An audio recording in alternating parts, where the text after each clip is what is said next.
ठीक, हमारे पास जो चैप्टर जो आ जाता है तो उसका नाम जो है उसका नाम आ जाता है स्वेदाध्याय। क्या आ जाता है? स्वेदाध्याय। तो चरक सूत्र जो 14 है, याद रखना कि वो किसके लिए है, तो वो स्वेदाध्याय के लिए आ जाता है। उसके बाद नेक्स्ट नेक्स्ट जो इसमें इम्पोर्टेंट चीज़ आ जाती है तो वो आ जाती है कि इसका संबंधी क्या चर्चा की गई है, इसकी सामान्य चर्चा क्या है। तो उसमें ये बताया गया कि जो स्वेद अध्याय है, यहाँ पर लिखा कि स्वेद साध्य नाम, ठीक है ना, स्वेद साध्य प्रशम्यंती गदा। तो कौन सी डिजीज़ के लिए, शमन के लिए अच्छी है, तो वात और कफजात्मक, ठीक है ना, वात कफजात्मक के लिए क्या है, अच्छी मानी गई है। इसमें पित्त का नाम नहीं है। पित्त क्यों नहीं रखेंगे? बिकॉज स्वेद हो रहा है, स्वेद में तो वैसे ही पित्त प्रकोपित हो जाता है, ठीक है ना। तो इन्होंने बोल दिया कि यहाँ पर क्या आ जाएगा कि वात और कफ, क्या आ जाएगा, वात और कफ आ जाएगा। उसके बाद नेक्स्ट नेक्स्ट यहाँ पर देखो विमर्श में भी यही लाइन लिखी हुई है, दैट इज़ वात कफात्मका, ठीक है। उसके बाद नेक्स्ट अगला आ जाता है कि जो सुश्रुत है हमारे, ठीक है ना, आचार्य जो सुश्रुत है उन्होंने भी एक लाइन बोली गई है। उसमें बोला गया है कि प्रबल वात कफ के साथ अगर अल्प मात्रा में क्या है, पित्त का संबंध हो, ठीक है ना। ठीक है, यहाँ पर बोल दिया गया है कि हमारे पास क्या है, वात और कफ वाले हों, लेकिन उन्होंने बोल दिया कि अगर क्या है, वात कफ के साथ साथ क्या है, पित्त वाला भी कोई हो, जो क्या हो, किस अवस्था में हो, जो कि पित्त जो है अल्प अवस्था में हो, ठीक है ना, अल्प मात्रा में हो, तो उसमें करना चाहिए। तो उन्होंने बोला कि उसमें भी हम द्रव स्वेद करवा सकते हैं, ठीक है। कौन सा? द्रव स्वेद।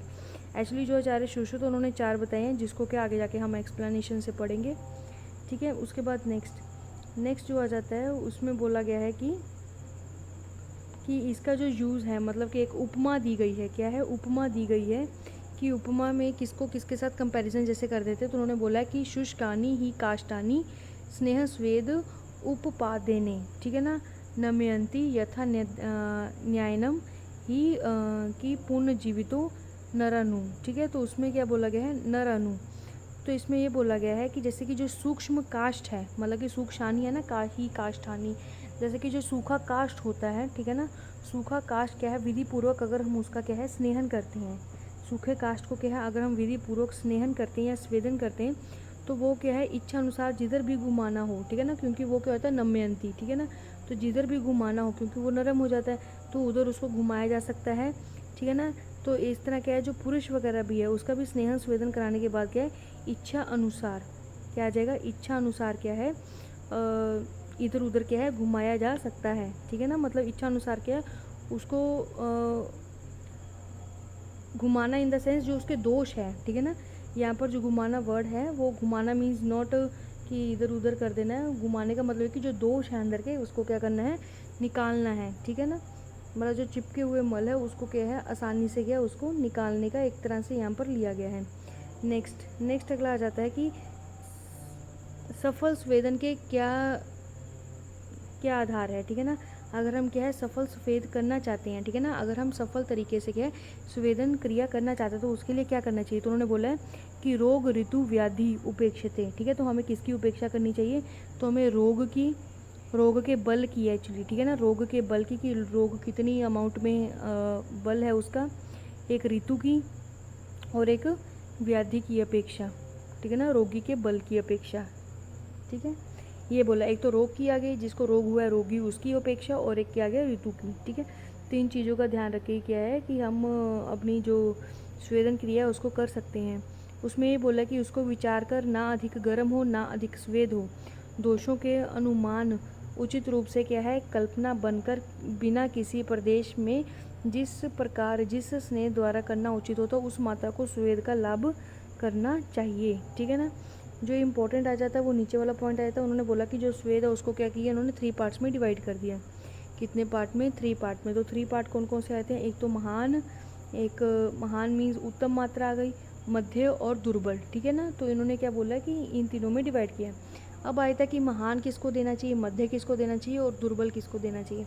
तो उन्होंने बोला है कि व्याधो शीते शरीरे च महान स्वेदो महाबल है, ठीक है। जो क्या है, व्याधि जो है वो क्या है, बलवान है अधिक, शीतकाल है, शरीर भी जो क्या है वो भी बलवान है, ठीक है, जो शरीर है वो भी बलवान है। तो उसमें क्या करना चाहिए, तो उन्होंने बोला कि वहाँ पर जो स्वेद देना है आपको, तो वो कैसा देना है, महान स्वेद देना है, ठीक है। उसके बाद नेक्स्ट लिखे दुर्बले दुर्बला, ठीक है, मतलब यही जो 3 चीज़ें हैं वही क्या हो जाए, दुर्बल हो जाए, ठीक है ना, वो क्या है, दुर्बल हो जाए। तो उसमें दुर्बल हम मृदु मतलब मृदु स्वेद देंगे। उसके बाद स्वेदो मध्य मध्योहिता, ठीक है ना। अगर मध्य अल्प मध्य बल वाला होगा, मध्य शीत पड़ रहा होगा, ज़्यादा अमाउंट में शीत नहीं पड़ रही होगी, ठीक है ना, ठंडी नहीं पड़ रही होगी, जो रोगी है उसका भी बल जो है, शरीर का बल, वो भी क्या होगा, मध्य होगा। तो उसमें भी क्या होगा, उसमें हम कैसा देंगे, तो उसमें भी हम जो स्नेहन वाली जो चीज़ है, मतलब मध्य टाइप की ही, मतलब जो स्वेदन देंगे वो भी कैसा देंगे, मध्य ही स्वेद देंगे। उसके बाद नेक्स्ट उन्होंने स्वेद की जो डिवीजन है उन्होंने और दो प्रकार से बता दी है। तो उन्होंने बोला कि एक होता है स्निग्ध स्वेद, एक होता है रुक्ष स्वेद। क्या होता है, एक होता है स्निग्ध स्वेद और दूसरा आ जाता है रुक्ष स्वेद। तो स्निग्ध और रुक्ष में उन्होंने क्या बोला गया है, एक होता है स्निग्ध, एक आ जाता है उष्ण, एक आ जाता है स्निग्ध उष्ण भी आ जाता है, ठीक है ना, दोनों ही जिसमें होती हैं। तो सब मतलब मोस्टली जो इनका मेन जो कंपैरिजन है वो आ जाता है स्निग्ध और उष्ण का, ठीक है। तो इन्होंने बोला कि जो वात कफज वाले होंगे, ठीक है ना, जो वात कफज वाले होंगे, जैसे वाश्लेष्म वाते च कफ वाते व कफा व स्नेह इष्यते, ठीक है ना, उसमें क्या करना चाहिए, तो उसमें उन्होंने बोला गया है कि स्निग्ध रूक्ष तथा स्निग्ध रूक्ष, इसमें जो कहानी लिखी गई है वो यही बोलेगी, अगर वात कफज वाला आ जाए, ठीक है, तो उसमें क्या है, स्निग्ध और रूक्ष दोनों ही करवाना पड़ेगा, ठीक है ना। वात के लिए स्निग्ध है, कफ के लिए क्या है, आ जाता है कि रूक्ष आ जाता है। लेकिन सिर्फ क्या आ जाता है, अगर हम दोषों के अकॉर्डिंग देखें तो उसमें बोला गया वात जन्य जो विकारों हैं, अगर वो हो तो उसके लिए क्या करना है, स्निग्ध करना है। अगर कफ जन्य है तो उसके लिए क्या करना है, रूक्ष करना है। तो उन्होंने ये चीज़ें बोली गई हैं। वैसे उन्होंने नीचे यहाँ पर विमर्श में लिख दिया गया है कि दोषों के अनुसार क्या है, स्निग्ध रूक्ष स्निग्ध रूक्ष स्निग्ध और रूक्ष, ठीक है ना। काल्पनिक तौर पे अगर देखा जाए तो स्वेद कितने हो गए, तीन हो गए। एक तो या तो स्विग अकेला स्निग्ध दे दो, या तो अकेला रूक्ष दे दो, या फिर क्या है, दोनों दे दो, ठीक है, ये चीज़ें आ गई। उसके बाद नेक्स्ट अगला आ जाता है कि इनकी विधि के अकॉर्डिंग बताया कि अमाशय और पक्वाशय में स्वेदन की विधि। अगर क्या है, स्वेदन हमें क्या एक पर्टिकुलर जगह पे देना है, जैसे कि यहाँ पर अमाशय और पक्वाशय की बात की गई है, अगर हमें अमाशय वाली साइड देना है तो उन्होंने बोला कि अगर जो अमाशय है उसमें क्या प्रकोपित हो, वात, ठीक है, अमाशय गते वात, और कफे, और कफ किस में हो, पक्वाशय आश्रितम, ठीक है। तो हमें क्या करना चाहिए, तो हमें सबसे पहले जो जगह है उस जगह में जो दोष प्रकोपित होता है तो उसके अकॉर्डिंग ही चिकित्सा करनी चाहिए। मीन्स कि अगर हमें पता है कि यहाँ पर क्या है, अमाशय है, अमाशय में क्या होता है, कफ होता है, लेकिन यहाँ पर क्या बढ़ा हुआ है, वात बढ़ा हुआ है। लेकिन हमने सबसे पहले क्या है, जो उस स्थान पर जो दोष प्रबल है उसकी चिकित्सा करनी है। जैसे कि अमाशय में अगर कफ है तो सबसे पहले हम किसकी चिकित्सा करेंगे, तो कफ की करेंगे, उसके बाद ही हम वात को हाथ लगाएंगे, ठीक है, इसमें ये चीज़ बोली गई है। तो अमाशय में यदि वायु प्रकोपित है, लिखा भी हुआ है कि अमाशय में यदि क्या है, वायु प्रकोपित है, तो सबसे पहले हम क्या देंगे, सबसे पहले हम रूक्ष ही देंगे। रूक्ष क्यों देंगे, रूक्ष इसलिए देंगे क्योंकि वहाँ का जो अमाशय में जो स्थान है तो वो किसका स्थान आ जाता है, तो वो आ जाता है कफ का स्थान आ जाता है। तो इसलिए सबसे पहले हम क्या देंगे, उसको रुक्ष देंगे, देन उसको क्या है, स्निग्ध देंगे।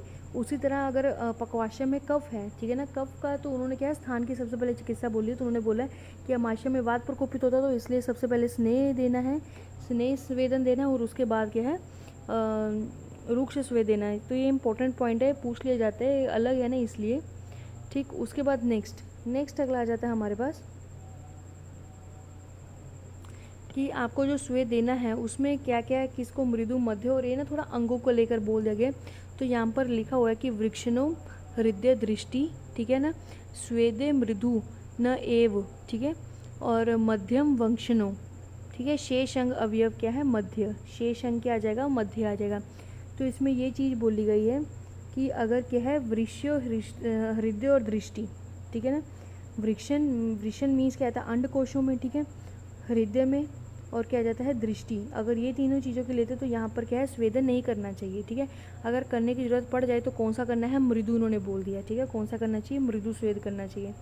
और जो वंशन है वहाँ पर बोल दिया गया है मध्य, ठीक है।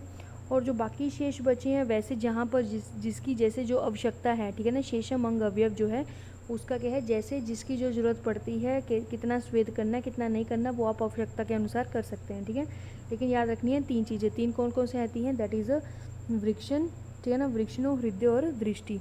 उसके बाद बोल रहा है कि अगर दृष्टि के आपको क्या है, आसपास अगर स्वेदन करना पड़ गया, ठीक है, तो आपको कैसे करना। तो उन्होंने बोला गया है कि अगर दृष्टि पे, नेत्र में अगर क्या है, स्वेदन करना पड़ गया तो उसमें क्या करना चाहिए, तो नेत्रों में अच्छी प्रकार से क्या करना चाहिए, सशुद्धे, ठीक है ना, क्या आ जाएगा, सशुद्धे न एक के पिंडिया, ठीक है ना, गोधूम तो उन्होंने बोला कि सबसे पहले क्या उसको कपड़े पर क्या है, एक साफ़ कपड़े में जौ या गेहूं के आटे को लेकर उसकी पिंड बना लेना है, ठीक है ना, एक पिंडी बना ली।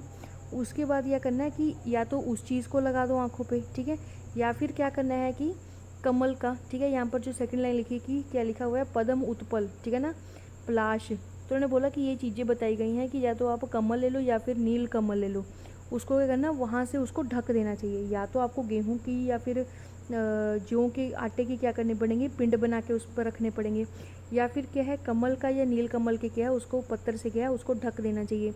देन हमें उस पर क्या है मृदु स्वेद करना चाहिए, मतलब सीधा कांटेक्ट इन्होंने बोला कि नहीं करना चाहिए स्नेहन अगर आप दृष्टि पर कर रहे हैं, ठीक है, इन्होंने इनडायरेक्टली ये बात बोली गई है।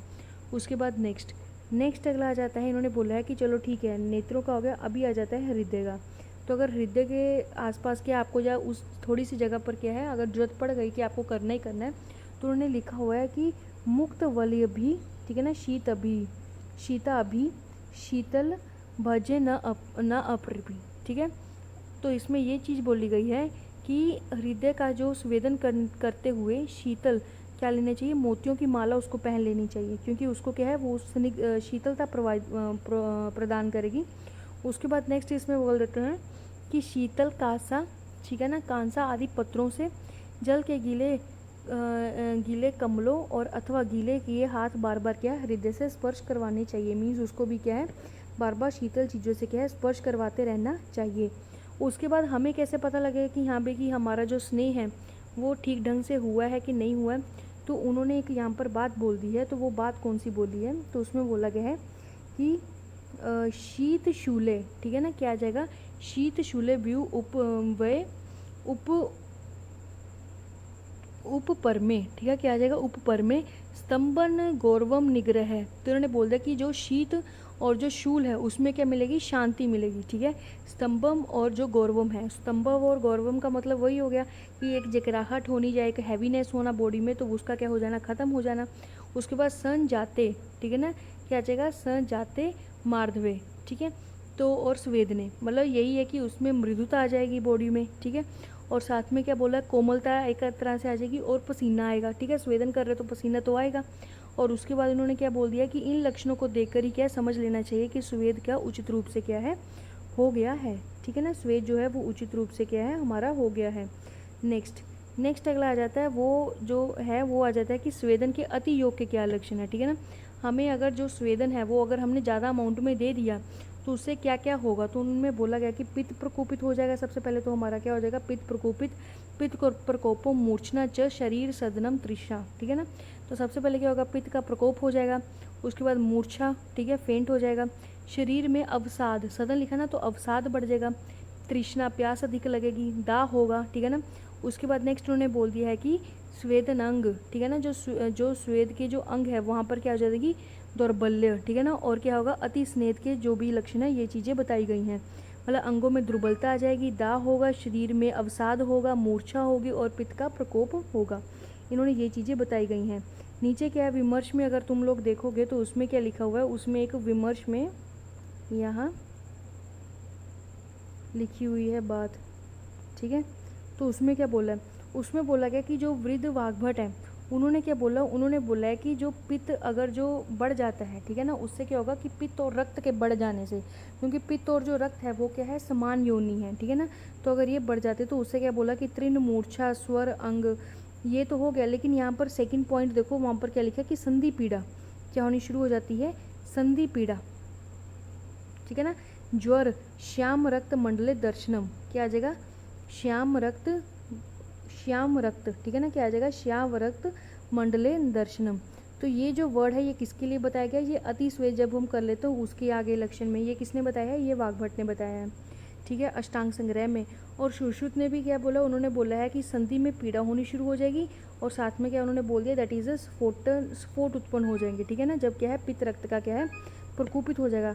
लेकिन जो आचार्य चरक है उन्होंने बोला है कि जो वात रक्त जो आता है, जिसको गाउट बोलते हैं हम लोग, ये ऊपर लिखा हुआ है कि जो वात रक्त आता है उसके पूर्व रूप में बोला गया कि श्याम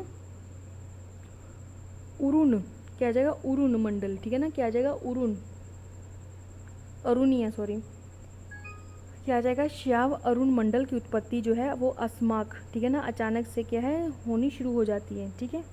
तो ये किसके रिगार्डिंग बताया, तो ये वात रक्त के रिगार्डिंग बताया है। यहाँ पर क्या है, श्याव रक्त मंडल बोल दिया, और जो चरक है उन्होंने क्या बोल दिया, श्याव अरुण मंडल। ठीक है, इस चीज़ का क्या है ध्यान रखना है आपको।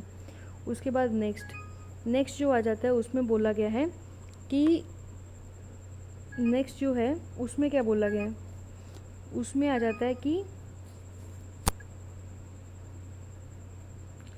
जो स्वेद है, स्वेद की अगर क्या है, स्वेद अगर अति मात्रा में हो जाए तो वो तो हमने बोल दिया कि पित्त का प्रकोप हो जाएगा या फिर मूर्छा दाह ये हो जाएगा। उसके बाद बोला गया कि हमें उसकी चिकित्सा कैसे करनी चाहिए, तो उन्होंने क्या बोला गया है, यहाँ पर देखो क्या लिखा है, दैट इज़ अ ग्रीष्म। ठीक है ना, क्या है, ग्रीष्मो सर्वेशो विधि, मतलब जो ग्रीष्म ऋतु में जो हम करते हैं वही क्या है, हमें विधि अपनानी चाहिए। और सेकंड लाइन में क्या लिख दिया कि मधुर स्निग्ध शीतल है। ठीक है, कि हमें मधुर और स्निग्ध जो शीतल जल है उसका क्या है, मतलब शीतल जो उपचार है, आहार विहार उसका क्या है, सेवन करना चाहिए। और यहाँ पर क्या है, जो सुश्रुत है, चरक ने तो बोल दिया कि ग्रीष्म और क्या है, शीतल, दोनों बोल दिए। जो सुश्रुत है और जो आचार्य सुश्रुत मतलब सुश्रुत संहिता बोल लो तो उसमें, और शारंगधर में क्या बोला गया है कि शीत उपचार करना चाहिए। काश्यप में बोल दिया कि विसर्प, हम याद भी करते हैं कवि नाम से। ठीक है ना, क से आ जाएगा काश्यप और वी से आ जाएगा विसर्प। ठीक है ना, तो वो आ गया। और वाग्भट ने क्या बोल दिया कि स्तंभन चिकित्सा करनी चाहिए। इसके विमर्श में भी ये लिखी हुई है वाग्भट की लाइन कि वाग्भट ने क्या बोला, तो वाग्भट ने बोला कि जो स्वेदन है उसका अगर अति योग हो जाए तो उसमें क्या करना चाहिए, स्तंभन चिकित्सा करनी चाहिए। उसके बाद नेक्स्ट अगला आ जाता है हमारे पास,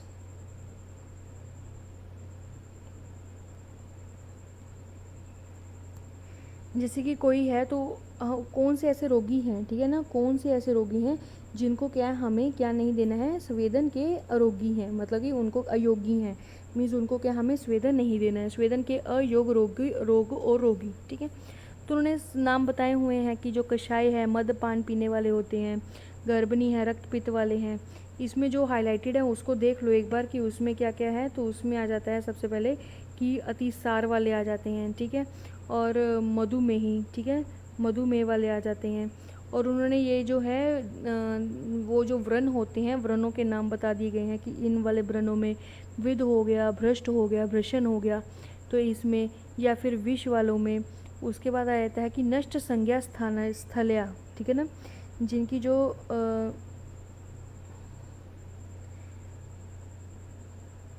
ठीक है, मधुमेह हो गया। उसके बाद आ गया क्षार अग्नि, गुदा में विदह होने, पाक होने से, गुद भ्रंश होने से, ये सारी चीज़ें तो हो गई हैं। उसके बाद आ जाता है कि अधिक मात्रा में प्यास लगती है, जो क्रोधी होते हैं। अभी नेक्स्ट आ जाओ, देखो हमने वहाँ पर जो लास्ट टाइम पढ़ा था तो वो हमने क्या पढ़ा था, तो वो हमने पढ़ा था कि जो हमें किस किस को क्या है, अगर हम विधि पूर्वक नहीं करते हैं स्वेदन, स्नेहन नहीं करते तो उससे क्या होता है, उससे एक तो कंप पैदा होगा, एक पास पैदा होगा। ठीक है ना, तो कंप में क्या हमने क्या बोला था, तो कंप में हमने बोला था कि जो कंप है, ठीक है, क्या आ जाता है, तो हमने जो पढ़ा था वो पढ़ा था कि जो कंप है, ठीक है ना, एक पढ़ा था ना कि जब हम स्नेह जो है अधिक मात्रा में ले लेते हैं शीतकाल में तो उससे गर्मी में और वात पित्त वालों को दे देते हैं तो उससे क्या होगा, कामला की उत्पत्ति हो जाती है, पांडु की उत्पत्ति हो जाती है अगर हम उसको शीतकाल में शीत रात को ही दे दें। ठीक है ना, तो उन्होंने वही चीज़ इसमें बताई गई है कि वो चीज़ें इसमें हो जाती हैं। ठीक है, तो इससे याद रखना कि कामला यहाँ पर दिया गया है, पांडु नहीं दिया गया, क्या दिया गया है, कामला, कि कामला जो रोगी होंगे उनको क्या है, स्वेदन नहीं देना। देखो वैसे गर्मी से उसको एक तो हो रहा था, ठीक है, स्वेदन के टाइम पर भी, और अभी भी क्या है, अभी भी उसको प्रॉब्लम हो रही है, तो वैसे भी अभी स्वेदन करवाना तो उसमें तो वैसे ही पित्त प्रबल होता है। तो याद रखना कि जो कामला है तो उसमें क्या है, स्नेहन जो है उसको क्या है, नहीं करवाना है। ठीक है ना, जो स्वेदन है उसको क्या है, नहीं करवाना है। और साथ में जो वात रक्त है, यहाँ पर आड़े रोगी लिखा है, ठीक है ना, तो अगर आड़े रोगी आ जाए तो वो वात रक्त के साथ ही समझना चाहिए। लेकिन आगे जाके जो चरक हैं और जो वाग्भट हैं उन्होंने आड़े वत को जो है वो उरुस्तंभ के नाम से लिया है। ठीक है ना, लेकिन जो चरक है अगर आड़े वात आ जाता है तो अगर चरक के रिगार्डिंग है तो वो क्या आ जाएगा, वात रक्त आ जाएगा। जो दुर्बल है उनको नहीं देना चाहिए। जो तिमिर में जो आई डिसऑर्डर है तिमिर, तो उसमें भी क्या है, नहीं देना चाहिए। ठीक है, ये चीज़ें यहाँ पर बोल दी गई हैं। उसके बाद नेक्स्ट आ जाओ, देखो यहाँ पर लिखा भी हुआ है कि जो सुश्रुत है और जो चरक जो वाग्भट है उन्होंने क्या है जो आड़े वात है उसको क्या माना गया है, उसको उरुस्तम, ठीक है ना, उसको किस रोग के साथ डोमिनेट किया गया है, तो उनको उरुस्तम के साथ क्या है बताया गया है, उरुस्तम के साथ यहाँ पर बोल दिया गया है, ठीक है। उसके बाद नेक्स्ट आ जाओ।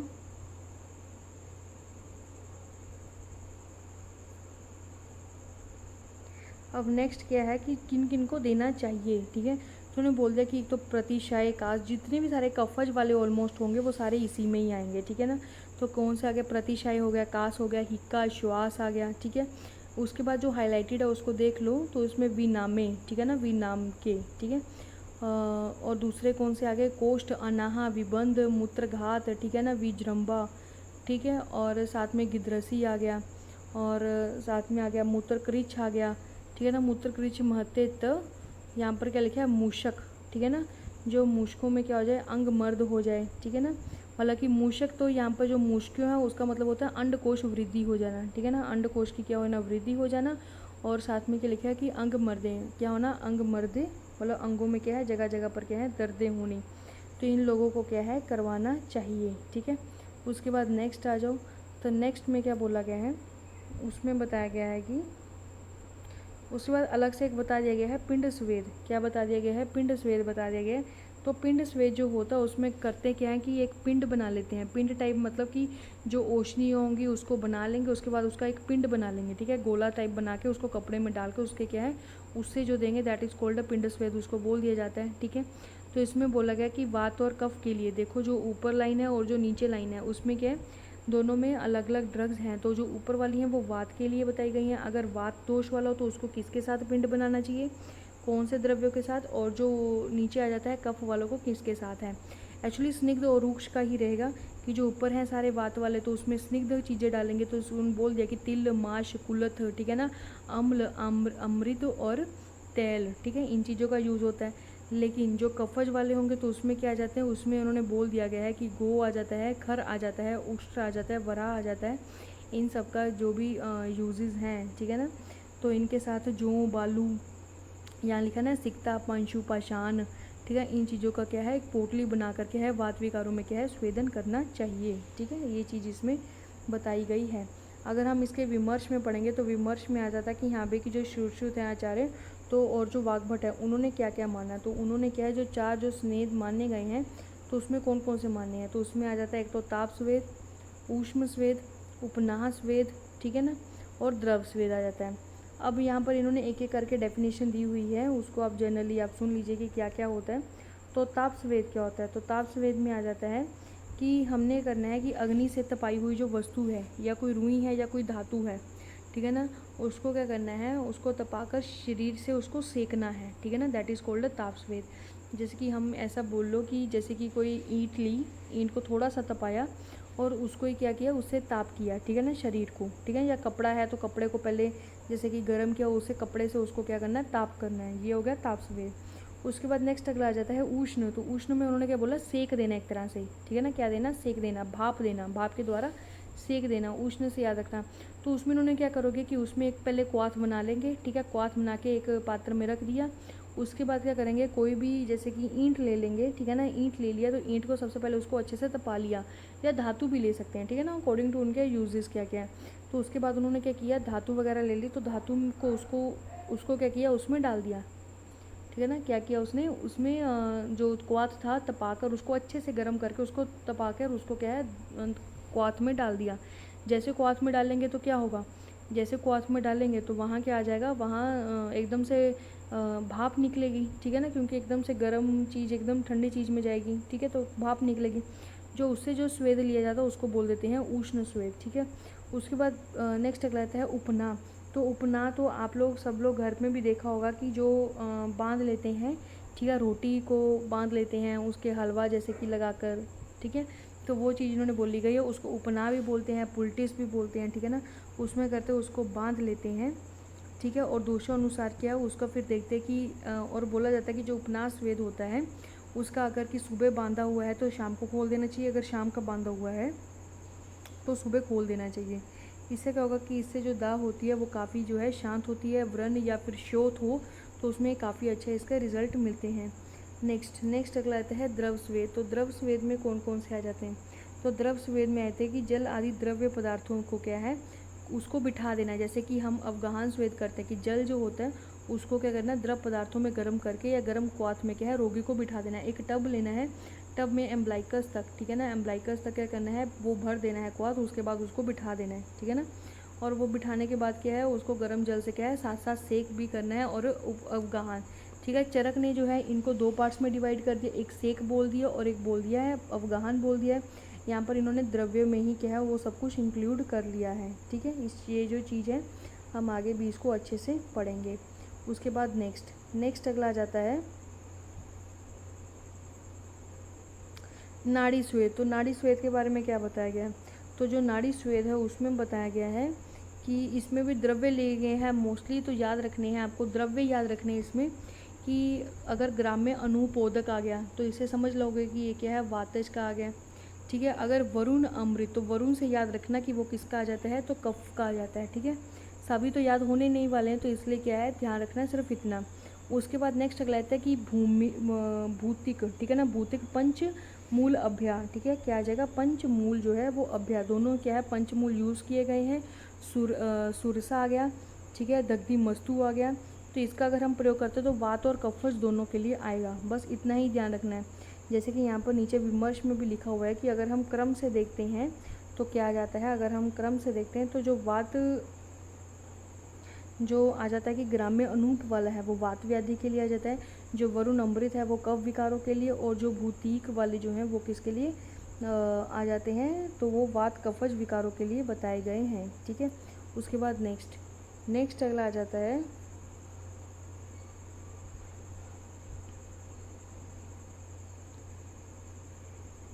इसमें तो कुछ इतना है नहीं है, इन्होंने कुछ नहीं है, इन्होंने यहाँ पर बस ये बता दिया कि अवगाहन स्वेद के द्रव्य कौन कौन से होते हैं। तो उसमें उन्होंने बता दिया कि स्वेदनार्थ करने के लिए घृत, शीर, ठीक है, घृत की शीर, तैल, कोष्ठों में क्या है इसको प्रयोग कर सकते हैं। इसी प्रकार से क्या है घृत, उसके बाद दुग्ध, तेल को क्या है एक बहुत बड़े पात्र में रखकर उसमें उसको बिठाकर अंगों, जितने अंगों तक डूब जाता है वो, ठीक है ना, जितने अंग उसको चाहिए डुबोने वाले, जो चाहेगा वैद्य तो उसको वहाँ तक डुबोकर, और उसके बाद क्या अवगाहन सुए की विधि बताई गई है। वही है कि एक टब में बिठा देना है और उसके बाद उसमें वो चीज़ें डाल देनी है, ठीक है। उसके बाद नेक्स्ट अगला है तो उपनाह। तो उपनाह स्वेद आपको पहले से समझा दिया गया है कि उपनाह स्वेद क्या है कि गेहूँ के आटे का या फिर जौ के आटे की क्या बननी है, उसको कांजी या तेल आदि के साथ क्या करना है, नमक वगैरह डालकर उसकी पुल्टी जिसको बोल देते हैं बंद करना, बांधना है, ठीक है। बांध कर नाड़ी स्वेद करना ही उत्तम बताया गया है। ये जब हम उसके बारे में पढ़ेंगे तो और अच्छे से एक्सप्लेनेशन करेंगे। इसमें जो याद करने वाली है वो आ जाती है कीवन, किरवल, ठीक है ना, किरवल, दैट इज़ अ सूरा कीवन, ठीक है। इसमें इस चीज़ का भी डाला गया है। उसके बाद नेक्स्ट अगला आ जाता है हमारे पास, उसमें बोला गया उपन्यास वेद की विधि क्या है। क्या आ जाता है, उपन्यास वेद की विधि क्या है। तो उसमें बोला गया कि जो उपन्यास वेद है उसमें बताया गया है कि अगर हम रात को रखते हैं, वही वाली चीज़ बताएगी कि रात में जो बंधा हुआ होगा रात्रो बंदे दीवा मुचते, ठीक है ना। इसमें क्या बोला, दीवा मुच उच्यंत। तो इसमें बोला गया कि जो रात को बंधा हुआ उसको दिन को खोल देना चाहिए, और जो दिन में बंधा हुआ होगा उसको रात को क्या है खोल देना चाहिए, ठीक है ना। तो इस चीज़ का ध्यान रखना है। और साथ में आ जाता है हमारे पास, और हाँ एक चीज़ का ध्यान रखना, अगर हम इस चीज़ को क्या है बांध के रखते हैं, ऐसे कुछ लोग होते सोच लेते हैं ज़्यादा बांध के रखेंगे ज़्यादा टाइम तक तो वो हमारे लिए अच्छा होगा। तो उन्हें वही बोला अगर आप इस चीज़ को फॉलो नहीं करते हैं तो क्या होगा, और अधिक क्या होगी, दाह होगी, ठीक है ना, दाह होगी। और इसके लिए फिर अगर दाह होती तो उसके लिए आपको क्या करना चाहिए, तो उसके लिए उन्होंने बोल दिया कि शीतल क्या लेनी चाहिए, कि शीतल जो चीज़ें हैं, शीतल वस्तुओं जो शीतल काल में क्या है उसको क्या है ध्यान रखना, मतलब शीतल वस्तुओं को उसको देंगे दाह के लिए। और यहाँ पर जो वर्ड लिखा गया है वो लिखा गया है दैट इज़ द प्रकर्षस्तु शीतले। इसमें ये लिखा गया है, ये चिकित्सा नहीं है, इसमें ये बोला गया कि जो शीतल काल होगा तो उसमें क्या है हम दोषों को देखकर, ठीक है ना, हम दोषों को देखकर उसको अगर बांधना हो तो अधिक समय तक भी उसको बांध सकते हैं। लेकिन गर्मियों में आपको एकदम फॉलो करना है कि अगर रात्रि बोल दी गई है तो रात्रि तक, दिन को बोल दे तो दिन तक, ठीक है, ज़्यादा देर तक उसको रखना नहीं है। नेक्स्ट अगला आता है कि 13 प्रकार के जो अग्नि के जो प्रकार हैं वो बताए गए हैं। तो 13 प्रकार के, तो 13 प्रकार में कौन कौन से आ जाते हैं। तो सबसे पहले जो ये श्लोक है वो आपको क्या है याद होना चाहिए। कौन सा आ जाता है? दैट इज अ शंकर प्रस्तर नाड़ी परिशेको अवगाह जनताक अश्मगन कूर्च कुटी भू कुंभी एवच कुशो होला कित्यंते स्वेदंती त्रयोदशा। ठीक है ना, कम से कम आपको इतना श्लोक का याद होना चाहिए। इसमें कुछ नहीं 13 चीज़ों के नाम ही लिखे हुए हैं, लेकिन जो यहाँ पर बताए गए ना कि चरक ने 13 प्रकार के माने गए हैं। स अग्नि जो सुश्रुत है उन्होंने क्या है 4 प्रकार में बताए हुए हैं, और जो वाग्भट शारंगधर भी जो है उन्होंने कितने बताए हुए हैं? तो उन्होंने भी 4 प्रकार के बताए गए हैं। कितने प्रकार के? 4 प्रकार के बताए। यहाँ जो ऊपर लिखा हुआ है, ठीक है, कितने प्रकार के हैं? तो 4 प्रकार के हैं। तो इसको अगर याद करना है तो हम कैसे कर सकते हैं? तो इसको याद करने के लिए याद रखना कि सुवशा क्या आ जाएगा? सुवशा ने स्वेद प्रकारों से क्या है? सुवशा, ठीक है ना, सुवशा के स्वेद प्रकारों से ताऊ को उपद्रव हुए। ठीक है, ताऊ को क्या है? उपद्रव हुए। तो त से आ जाएगा ताप स्वेद, ऊ से आ जाएगा उष्ण स्वेद, ऊ से आ जाएगा उप से आ जाएगा उपनाह, और द्रव से आ जाएगा द्रव स्वेद। ठीक है, तो इस तरह क्या है टोटल कितने हो गए? 4 स्वेद इन्होंने माने गए हैं। ठीक है, उसके बाद नेक्स्ट जो है इन्होंने वही इसमें ना इंक्लूड कर दिए गए हैं कि कौन कौन से आ जाते हैं। तो सुश्रुत में जैसे कि जो ताप स्वेद है तो उसमें क्या है शंकर और प्रस्तर को लिया गया है। यहाँ पर वर्ड दिए गए हैं कि जो ताप स्वेद है उसमें कौन किस किस को रखा गया? तो शंकर और प्रस्तर को लिया गया, जो हम चरक में पढ़ेंगे। और उसके बाद आ जाता है कि उष्ण स्वेद है उसमें जनताक अश्मघन कूर्च कुटी भू कुंभी कोप होलाक इन चीज़ों को ले लिया गया है। और जो द्रव स्वेद है उसमें क्या बोला कि परिशेक अवगाह स्वेद 2 स्वेदों को मिलाकर द्रव स्वेद बोल दिया है।